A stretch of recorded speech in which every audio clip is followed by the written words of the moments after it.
నిన్న అమరావతి పైన తీర్మానం పెడతామంటే ఇక్కడికి వచ్చే పరిస్థితులు లేరు. ఇంకో పక్క మీరు చూస్తే ఢిల్లీలో లోకసభలో రాజ్యసభలో వ్యతిరేకించిన ఏకైక పార్టీ భారతదేశంలో ఏం పార్టీ అది? పేరు చెప్పాలనా? మీరు మర్చిపోవాలి, రాష్ట్ర ప్రజలు మర్చిపోవాలి, పీడ విరగడ కావాలి రాష్ట్రానికి. అలాంటి పార్టీ అది. ఈరోజు కొత్త స్లోగన్ తీసుకున్నాడు, మ్యావిగన్ అంటూ. నాకైతే అర్థం కాల, డిక్షనరీలో కూడా చూసా, ఎక్కడ దొరకల. బుద్ధి లేని వ్యాఖ్యలు, నవ్వులాట వ్యాఖ్యలు. అంటే ఏంటిది నాకు అర్థం కావడం లేదు.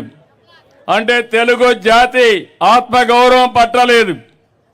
దుర్మార్గమైన రాజకీయాలు, నేరాలు ఘోరాలు చేసే ఆలోచనలే. వీళ్ళకు ప్రజల గురించి పట్టింపు లేదు, రాష్ట్ర భవిష్యత్ అంతకంటే లేదు. విధ్వంసాలు చేయడం, విషం చంపడం, ప్రజల్ని భయభ్రాంతులు చేయడం. అమరావతిని చంపాలనుకున్న మీరు ఇంకా బాగుపడే సమస్య లేదని మీ అందరికీ విజ్ఞప్తి చేస్తున్నా.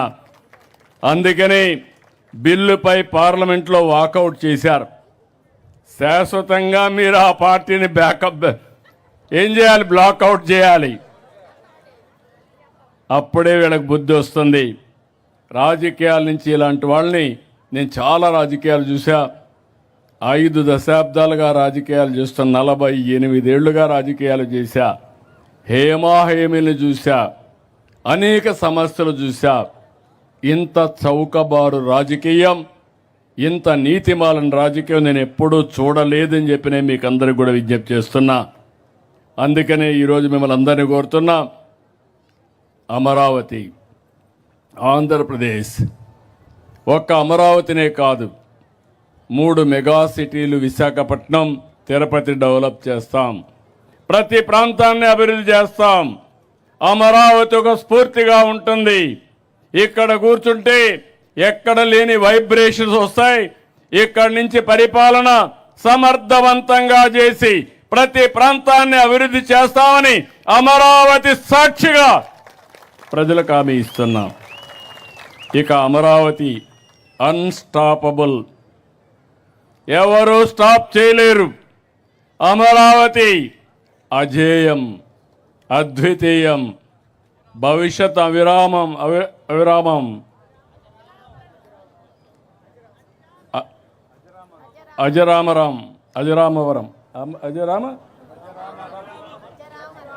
అజరామరం.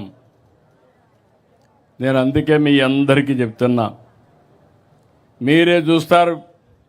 హైదరాబాద్ నగరం 95/2004లో వేసిన foundation. Hyderabad plus Amaravati. Quantum వస్తుంది, ఒకటి కాదు, ప్రపంచం మొత్తం ఇక్కడికి వచ్చే పరిస్థితి వస్తుంది.